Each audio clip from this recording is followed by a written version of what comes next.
আয়েশার মাথা খারাপ হয়ে যাচ্ছে এসব ভাবতে ভাবতে। ভাবনায় ছেদ পড়ল আরোহীর ডাকে। আয়েশা আরোহীর দিকে তাকাতেই চমকে উঠল, কারণ আরোহীর হাতে একটা বেল্ট যার মধ্যে রক্তের দাগ ছোপ ছোপ আকার ধারণ করেছে। আয়েশা এগিয়ে এসে আরোহীর হাতে থাকা বেল্টটা ছুঁতেই আয়েশার হাতে রক্ত লেগে গেল। আয়েশা নিজের হাত ঘুরিয়ে দেখতেই দেখতে পেল হাতে রক্ত লেগে আছে। আয়েশা করুণ ছল ছল চোখে তাকালো আরোহীর দিকে আর আরোহী বলল, এই সেই বেল্ট যা দিয়ে কালকে রাতে ভাইয়া নিজেকে আঘাত করেছে। আমি জল খেতে উঠেছিলাম তখন ভাইয়ার ঘর থেকে কিছু শব্দ শুনতে পাই। এসে দেখি দরজা হালকা ভেজানো, তাই ঘরে ঢুকি আর ঘরে ঢুকতেই দেখি ভাইয়া মেঝেতে রক্তাক্ত ভাবে শুয়ে রয়েছে আর গোঙাচ্ছে। আমি দৌড়ে ভাইয়ার কাছে যাই আর শুনতে পাই ভাইয়া কিছু একটা বলছে। কানটা ভাইয়ার মুখের কাছাকাছি নিতেই শুনতে পাই ভাইয়া তোমার নাম নিচ্ছে। বলছে, আমি আমার আশুকে আজকে আঘাত করেছি, ওর অনিচ্ছাকৃত কাজ করেছি, শাস্তি পাওয়া উচিত আমার, শাস্তি পাওয়া উচিত। এই একটাই কথা ভাইয়া বারবার বলে যাচ্ছিল যে শাস্তি পাওয়া উচিত। আমি আর দেরি না করে ভাইয়াকে তুলে বিছানায় বসাই আর একটা কাপড় দিয়ে ভাইয়ার রক্তগুলো পরিষ্কার করে দিই। কিন্তু ওষুধ লাগাতে নিলেই ভাইয়া আমায় আটকে দেয়। আমি ভাইয়াকে জিজ্ঞেস করি তুমি কোথায়, আর ভাইয়ার এমন অবস্থায় কাছে আসোনি কেন? ভাইয়া আমায় বলে যে তোমার পায়ে কাঁচফোঁটায় ভাইয়া তোমায় একটা ব্যথার আর ঘুমের ওষুধ ইনজেক্ট করেছে, তারপর আমায় জোর করে রুমে পাঠিয়ে দেয়। আর আজকে সেই ব্যথা জায়গায় গরম কফি পড়েছে। ভাইয়ার শরীরটা ক্ষত বিক্ষত হয়েছিল যখন আমি পরিষ্কার করছিলাম। চাইলে কাপড়টা দেখতে পারো যদি এখনও তোমার সন্দেহ থাকে ভাইয়ার ভালোবাসা নিয়ে। আরোহী পিছনে ফিরে কথাগুলো বলছিল। সামনে ফিরতেই আয়েশা আর অপেক্ষা না করে ছুটে বেরিয়ে গেল। আরোহী কিছু বলতে গিয়েও বলল না, নিজের মনে ভাবতে লাগলো, জানি না তোমার আর ভাইয়ার মধ্যে কি এমন হয়েছে যার জন্য তোমার মনে হচ্ছে ভাইয়া তোমায় ভালোবাসে না। তুমি তো মনে হয় জানোই না ভাইয়া তোমাকে কবে থেকে ভালোবাসে। আয়েশা দৌড়ে আহিলের ঘরে চলে এলো। আহিল পিছন ফিরে দাঁড়িয়ে সিগারেট খাচ্ছিল, তাই বুঝতে পারেনি কে এসেছে। আহিল ভেবেছে আরোহী হয়তো আবার ওষুধ লাগানোর জন্য এসেছে, তাই আহিল পিছন ফিরে সিগারেটে টান দিতে দিতে বলল, আরু তুই বললে শুনবি না? না, আমি তো বললাম আমি ঠিক আছি, লাগবে না আমার ওষুধ, তুই যা পড়তে বসো। আয়েশা শুধু আহিলের পিঠের দিকে তাকিয়ে আছে। আহিলের পিঠে বেল্টের আঘাতের দাগ স্পষ্ট বোঝা যাচ্ছে। লাল লাল লম্বা লম্বা হয়ে দগদগিয়ে উঠেছে দাগগুলো। তার মধ্যে আহিলের কাঁধের দিকটা লাল চাক চাক হয়ে রয়েছে। এটা কফিটা পড়ার জন্য হয়েছে, যেহেতু কফিটা পিঠে পড়েনি বুকে পড়েছে, তাই রক্ষা না হলে যে কি হতো ভেবেই আটকে উঠছে আয়েশা। ভয়ানক লাগছে দেখতে, যে কেউ এটা দেখে শিউরে উঠবে। আয়েশা আহিলের কথাগুলো ভেবে ডুকরে কেঁদে উঠল। এদিকে আহিল ভেবেছিল আরোহী চলে গেছে, কিন্তু কান্নার আওয়াজ শুনে বুঝতে পারল এটা আরোহী না, আয়েশা। কিছুক্ষণ চুপ থেকে বলল, কেন এসেছিস এ ঘরে? কিছু হয়নি আমার, এটুকুতে মরব না আমি। আহিলের বলতে দেরি হলো, কিন্তু আয়েশার আহিলের কাছে আসতে দেরি হলো না। আহিলের এ কথা বলতে না বলতেই আয়েশা ছুটে এসে আহিলকে পিছন থেকে সামনে ঘুরিয়ে ঝাপটে জড়িয়ে ধরে হাউমাউ করে কেঁদে দিল। আহিল তো পুরো ঘটনায় অবাক হয়ে গেল।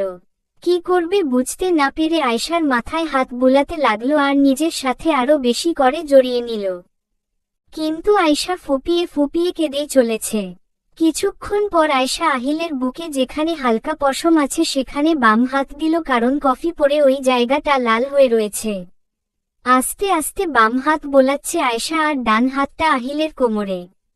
আহিল আয়েশার এমন কাণ্ড দেখে মনে মনে হাসছে। হঠাৎ আহিলের মনে পড়ল ওর গায়ে শার্ট নেই, তার মানে আয়েশা দেখে ফেলেছে ওর পিঠের চিহ্নগুলো।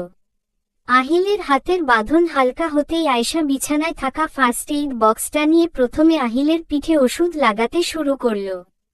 আহিল বাধা দিতে গেছিল, কিন্তু আয়েশার চোখ রাঙানি আর মুখ ভঙ্গি দেখে ভয় পেয়ে একটা ঢোক গিলে চুপচাপ হয়ে গেছে। আর আয়েশা এটা ভেবে মুচকি হাসছে আর ওষুধ লাগাচ্ছে। ইচ্ছে করে মাঝে মাঝে ব্যথা জায়গায় চাপ দিচ্ছে আর আহিল আউচ আহ করে উঠছে। আহিলও বুঝতে পেরেছে আয়েশা ইচ্ছে করে করছে এগুলো, তাই কিছু না বলে মজা দিচ্ছে আয়েশাকে, কারণ আজ অনেক কাঁদিয়েছে মেয়েটাকে। আয়েশা পিঠে মলম লাগিয়ে আহিলকে সামনে ঘোরালো আর আহিলের সাথে একদম মিশে দাঁড়ালো। হাতে মলম টানিয়ে আহিলের পায়ের দুপাতার উপর উঠতেই আহিল আয়েশার কোমর জড়িয়ে ধরল যাতে পড়ে না যায় আয়েশা। আহিলের উচ্চতা প্রায় 6 ফুট, সেখানে আয়েশা 5 ফুট 6 ইঞ্চি। মেয়ে হিসেবে আয়েশার উচ্চতা একদম উপযুক্ত, কিন্তু আহিল লম্বা হওয়ায় আয়েশা হাত পায় না। আহিলের দেহের গঠন বেশ সুঠাম, দেখলেই বোঝা যায় জিম করা বডি। চোখ দুটো ধূসর রঙের আর গোল গোল বড়। ডান দিকের চোখের উপরে কপালে একটা আঁচিল আছে আর মাথার সিল্কি চুলগুলো সবসময় কপালে পড়ে থাকে। ঠোঁটটা হালকা গোলাপি, হাসলে বোঝা যায় ডান দিকে গজ দাঁত আছে, যা আহিলের হাসির মিশ্রতা আরও বাড়িয়ে দেয়। আয়েশার শরীরও বেশ ছিমছাম সুন্দর মেয়েলি গঠনের, যাকে এক কথায় বলা যায় স্লিম ফিগার।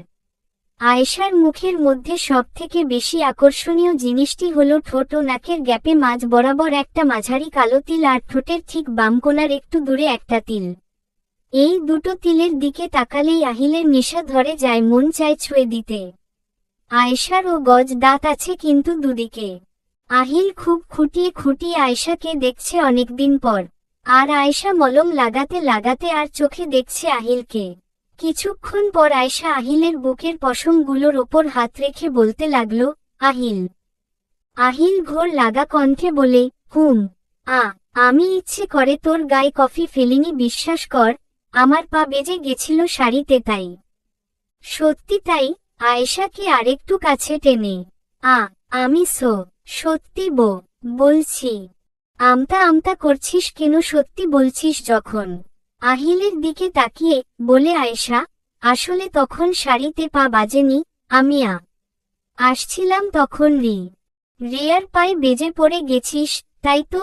আয়েশা অবাক হয়ে তাকিয়ে আছে আহিলের দিকে, এই ভেবে যে আহিল সবটা জানে। কিন্তু কি করে? অত ভেবে তোর কাজ নেই, যা ঘরে যা, আমি একটু রেস্ট নেব। তোর ডেস্কের ওপর মাইগ্রেন আর পেইনকিলার রাখা আছে, খেয়ে নিস প্লিজ। এখনই খাচ্ছি, আমার মা দে, নাহলে তুই আর আরও আমার মাথা খারাপ করে দিবি। হি হি হি হি হি হি।